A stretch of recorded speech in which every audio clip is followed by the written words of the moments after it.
So we were talking about the COVID before the break, Right. COVID, and the fact that the information out there is that it's very risky to be a diabetic right now because of the COVID. But what Tyson kind of cleared up for me, at least, was more of not that it's dangerous and I'm going to receive it because I have this condition, but the treatments are challenged Right. because of the steroid use. So my Right. question is, if you were to go into your local hospital and all your team of doctors that you were talking about are around you, how are they treating somebody that has diabetes? Hmm. Well, in conjunction with getting insulin to bring your sugars down, the other thing is going into DKA, which is diabetic ketoacidosis, and that's when the function of the body can go in haywire, and that's also a balance of fluids, electrolytes, and whatnot. And so that can be difficult with getting make sure you get enough fluid so you're not in DKA, or if you are, it's not for very long. So I think what would happen, like DKA can happen at any time, without, if I don't get enough insulin, or if like something happens to my pump site and without my knowledge, then all of a sudden you kind of feel it, and that's where you get ketones. But as when you get sick, it can happen as well. Like I could get DKA with the flu. You know what I mean? The same complications from COVID, I think, could also happen with the flu if it doesn't get handled correctly. That means like the flu, I could get DKA, I could go into DKA from the flu, but not taking care of myself, not getting the electrolytes, not getting the fluids, and then go to the hospital. And then if it doesn't, right itself, then I could be in trouble. I think with COVID, because I believe the treatments are steroid based, it's going to, like I said earlier, it's going to bring your blood sugars up even more so, because it's a steroid and it keeps it up for a long period of time, because it's basically a steroid. It's inflaming the system. So it has to be dealt with the insulin, but also the right amount of fluids, So are they still treating it the same way and just trying to counteract the steroid effect to a diabetic, or are they trying to move away from steroids and maybe try something different? I don't know that much, to be honest with you. I mean, if the patient is going in with COVID and they know that steroids are combating the COVID symptoms, if it's a respiratory issue, then they're probably going to have to still use that to heal the person from COVID, and then hope that they can manage their diabetes, like their blood sugars. Got it. Now, when I was the stuff I sent you, this is the worst case scenario is that you have a diabetic that's not taking care of themselves, just like any illness and any infection.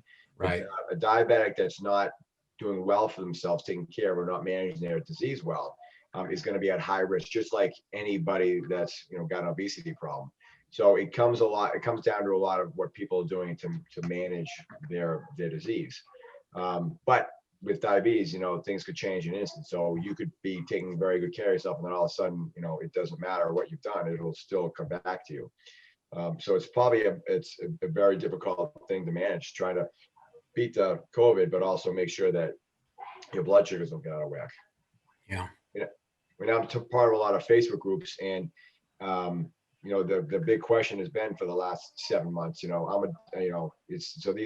part of like 5 or 6 diabetes groups, anywhere from our pump products all the way to just venting, whether you're a diabetic or you're a diabetic athlete or you're a parent of a diabetic.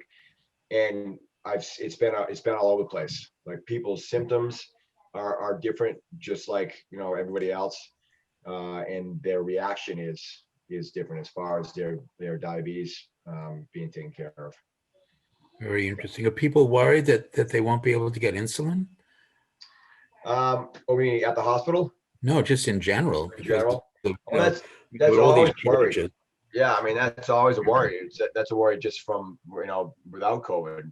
People are having trouble getting insulin at a cost. They have, actually, there was a guy. I think he lives in I don't know, maybe Pennsylvania, but he was taking advantage of a program through Eli Lilly, and he found out that the program only, it had like a cap, So he was struggling to find out what he was going to do for the next 2 months as far as getting insulin was concerned. So the insulin problem is the same as it was pre-COVID.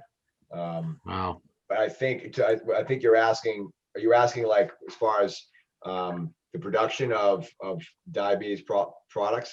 Right. I mean, I mean, you know, there was this concern you couldn't get certain products in the United States. I mean, what about for diabetes control? so that's always that was a concern as well, but I never had any production issues. I think a lot of the products are made outside too. There was more of a concern with some of my pump supplies because it was the Philippines, I think. Hmm. They had a factory in the Philippines, shut things down for a while. So it's always a concern there, but I had no interruption and I didn't see anyone having interruptions with any supplies. Okay. So that's really important. So Yeah. there's a terrific site that you sent us, right, for the American Diabetes Association that is about frequently asked questions about diabetes and COVID-19. So anybody is out there, you might want to go and check out that site. They're really, really very informative. I wonder whether we could just back up a little bit more, because there may be some people who don't really know how diabetes is caused. I mean, people hear about the name, they know what diabetes is, they know it has something to do with sugar, but Yeah. can you just give a quick explanation for our listeners about what is diabetes? Yeah. So diabetes is it is a autoimmune disease. At the end of the day, there's two types essentially, but there's many. It's much more than that. But there's two types: type 1 and type 2.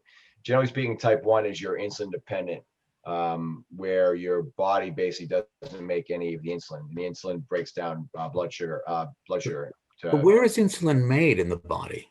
So insulin is made in the pancreas. Your pancreas has other jobs as well, but it's made in the pancreas. And what happens for type 1 especially is the body has autoantibodies,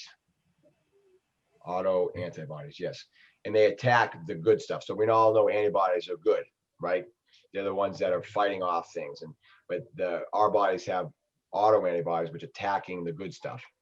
So that essentially stopped the production of insulin.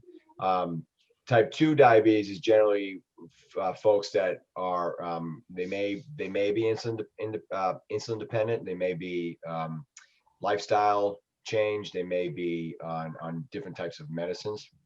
But essentially, it used to be that type 1 was genetic.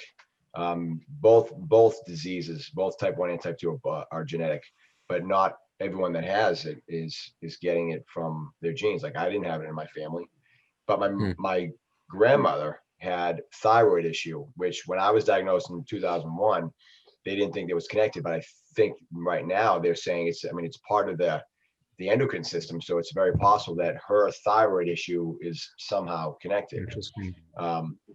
Yeah. So, type 1 diabetes, it's not anything that you did that brought it on. It's not that, now don't get me wrong. I had my fair share of sweets as a kid. That's how I got the weight I am, but it had nothing to do with me being diagnosed with type 1 diabetes. I was a college athlete at the time. And so, it's just, they're still learning a lot. I mean, they're doing the research like the Dr. Faustman is at Mass General. That's who we donate to.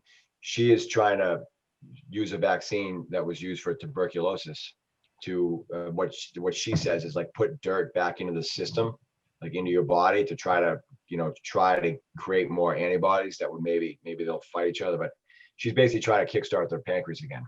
Interesting. And I just want people to understand that. So the insulin is made in cells in the pancreas. Yes. But what is so important about insulin? So insulin is it's like a key to your cell. So insulin. So you have a cell, and insulin kind of lets the nutrients get into the cell, and without it, it's locked. So the insulin kind of acts as a key and opens up the cell to get the blood sugar. Otherwise, the blood sugar just kind of floats around in the system and has nowhere to go. And then with blood sugar stays floating around, then you start to have some of the symptoms of diabetes. And in part, that's because all our cells need blood sugar, and if they don't get it, what happens if you don't get food? Right. Right? You begin to Yep. die. And the small blood vessels in the periphery of your body may die first, but those Right. blood vessels are supplying nerves. And so that's Yeah. why it's so important to keep your blood That's- sugar controlled. Right. Some of the complications start with neuropathy of the feet, and then it's the eye, and yeah, you're right. It's all those little blood vessels. They Right. start there and they work their way towards the major organs. Right. So imagine if you can't feel your foot, or your toe, and it gets cut, and you won't know. You Right. don't know that it's cut. Yeah. And the bacteria says, okay, there's an IM that I can exploit. Yep. And it goes in, and the next thing you may know is you may have a serious infection and you may Right. lose a toe. So, Actually, when I was diagnosed, I probably mentioned this on another show. I was diagnosed at UMass. So I was at the Cooley Dickinson Hospital. I'll never forget. I was roomed. Now, I'm not kidding you. This is like the night after I was diagnosed with type 1 diabetes. I was put into a room with a type 2 diabetic, an older gentleman.